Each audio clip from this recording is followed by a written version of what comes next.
The police aren't who you think they are. The sheriff is not who you think he is. Banks do not do what you think they do. Governments don't operate anywhere near the way you think they do. And that's why today, when you look at what's going on in the world today, none of it makes any sense. It's all crazy. It makes no sense at all. Seems very destructive. But actually, in point of fact, you don't know how the system works. It's working perfectly fine. The rich get richer and the poor get poorer. And the people, the masses, are entertained with television and alcohol and drugs, and the wealthy continue to get wealthy. And so it's working perfectly fine once you understand how the world really works. And nothing works the way you think it does. My whole life I have been interested in theology and religion. And that's my real love. And I've spent all my awakened hours of research throughout the country and throughout the world studying theology and religion. But not to learn from it, but to learn about it. And it's a fascinating story once you see how our religions came into being. And you begin to see things that you've never seen before, and begin to have questions that never occurred to you before. And so that's been my major love. But I also, in the early 80s, very early 80s, came into contact with some people who were experts on government banking. And I was in their company for many years. And I learned how governments work, and it was absolutely astounding to me to see the real truth. It's taken me 48 years to get here tonight, but I'm going to give you a secret that I've learned. I'm going to give this to you for free. This is a secret, and it's a very powerful secret. People will always, financially and in every other way, people will always support what they want to hear. They will not support what they don't want to hear. If you like country music, you're not going to pay $30 for a rap concert. If you like a particular movie star, you're not going to go see somebody else. People will always, if you like a particular kind of food, you're not going to the opposite restaurant. So people will always support what they want to hear. And the one thing around the world that the ancient peoples and anyone who has traveled and dealt with the public, you will find the one thing that people, generally speaking, do not want to hear is the truth. Nobody is happy when they have to be faced with the truth. And so there are some brave people, like maybe you here today, who are at least open to hear something that may conflict with what you believe or what you know, but at least you're truth seekers. That's what I have always been, as a truth seeker. I always say I'm not the world's foremost authority on anything, because I'm at least smart enough to know how much I don't know. But when you begin to break down how government works, banks work, you begin to see a whole world that you've never known. The word I use is occult. Occult simply means hidden. And this is exactly what is going on in the world today. Our governments, banks, institutions of education, etc., are operating on a totally occult or hidden basis. And so what we are told and given to understand is not the truth. Let me give you an example. How many people have heard me lecture or talk about the maritime system of commerce? Okay, so most people at least have heard about the subject.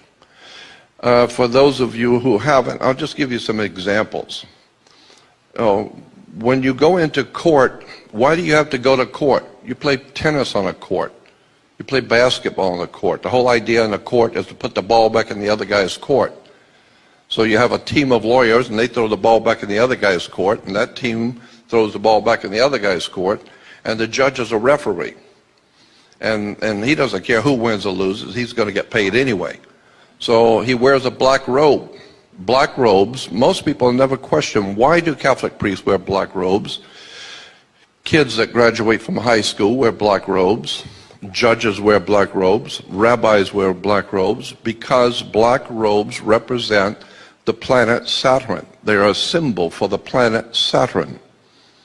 Saturn was called by the ancient people Lord of the Rings, and Saturn is Lord of the Rings. This is why women were told in the ancient world to listen to their god, and the concept was they would wear an ear ring. Men were to get married before their gods. They would wear a wedding ring because the old ancient god of the Middle East, one of the ancient gods of the Middle East, was the planet Saturn. Saturn was directly connected to Yahweh, the Hebrew God. And so this is why even today the Jews celebrate the worship of Saturn. Saturn in the old Phoenician language was called Shabbath. Look up in the Phoenician language, you will find that the planet Saturn was called Shabbath. And his worship to honor him once a week was called Sabbath. So when the Jews are having Sabbath, they're actually paying homage to their god Saturn, Lord of the Rings. And so when you start breaking down where religions have come from, theologies have come from, the six-pointed star, for instance, is called the Star of David. Actually, it's not the Star of David. All the encyclopedias and reference works will tell you that it's called the Star of Saturn. It is a hexagram. Hexagrams represented the planet Saturn. So, and then when you look at the Christian system of things, the church is a disgrace, in my opinion, period. The Christian church is a disgrace. Everything that comes out of the Christian church in America is a disgrace. It's filled with lies, deception, innuendos. It is a money-making corporation. It operates under maritime admiralty law. And there is a whole world of knowledge that Christians have not been given about the scriptures, about who wrote the Bible, where it came from. I have found that even Judaism is not a BC religion. It did not exist in the BC. So when we talk about ancient Jerusalem, there was no ancient Israel. Jerusalem, yes, but no ancient Israel. So when you think about and how preachers and religious leaders talk about ancient Israel this and ancient Israel that, in point of fact, Israel is not a BC religion. The whole concept of the Old Testament was developed right around the 9th, 10th, and 11th, and 12th century AD. So that the Old Testament is not an ancient record of an ancient people. There was no ancient Israel. Two of the greatest scholars, archaeologists in Israel, have written a book called Unearthing the Bible. And these two men, these two archaeologists, are the best and the brightest of the archaeologists in Israel. And in their book, basically, that's what they said. There was no Moses, there was no King Solomon, there was no King David. The entire thing was written probably in the 8th, 9th, and 10th century AD in Europe, developed and ultimately taken, all of that was taken by the Jesuits in the Catholic Church and rewoven into a story and given to us today as an ancient Israel. There was no ancient Israel. Never existed. There was no Moses. There was no King Solomon. Solomon was Sol, Om, On.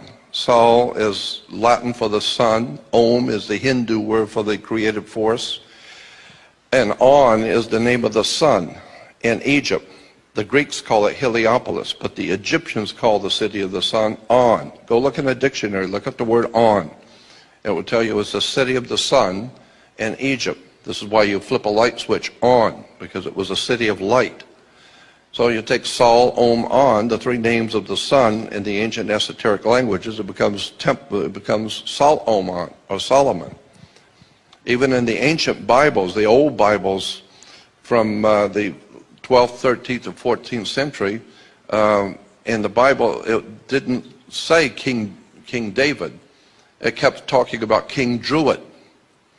And incidentally, the system of government and laws that we live under today in America and in the Western world is a Druidic system.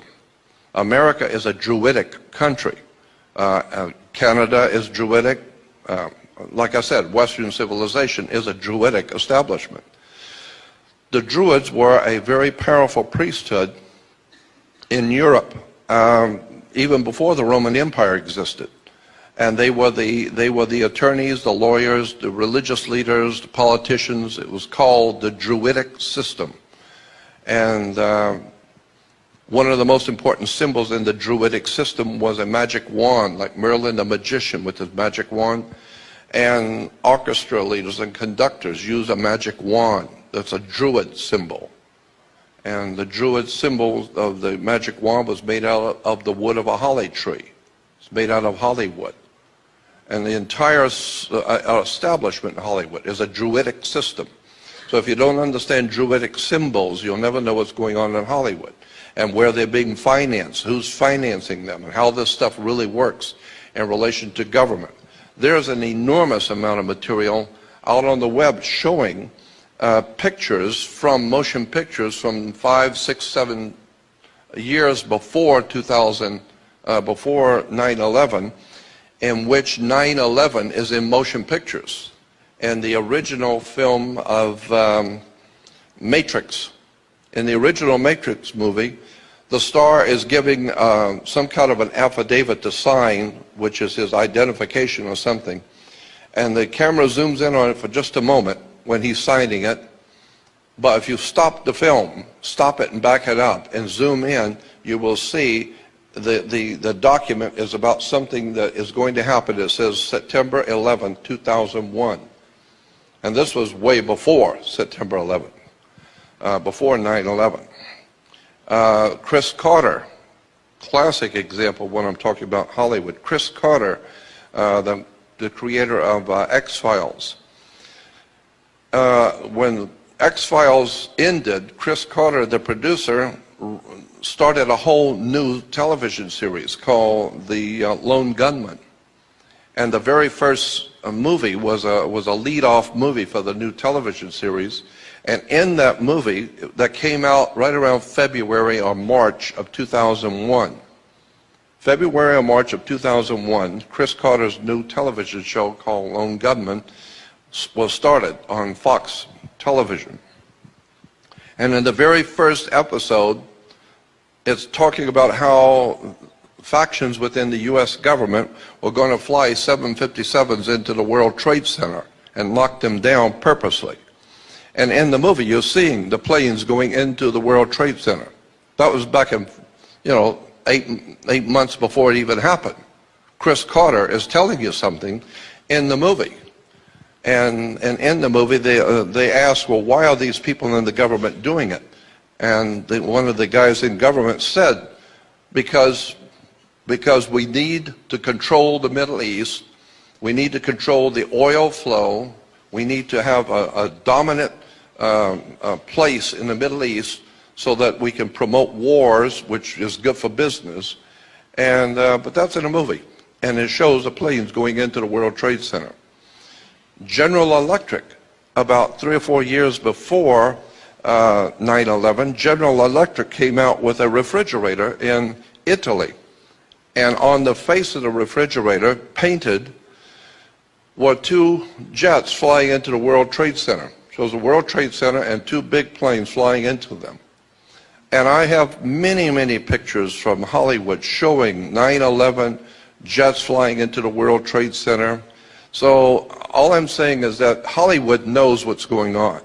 And this whole thing is being orchestrated from behind the scenes to knock down the World Trade Center. I mean, and the day it happened, I became so depressed, I just dropped out of speaking. I no longer toured, I no longer did radio, I no longer talked to anyone, and I've been out of commission for many years because 9/11 just shut me down. As far as I was concerned, I was through with America. I'm through with all of it.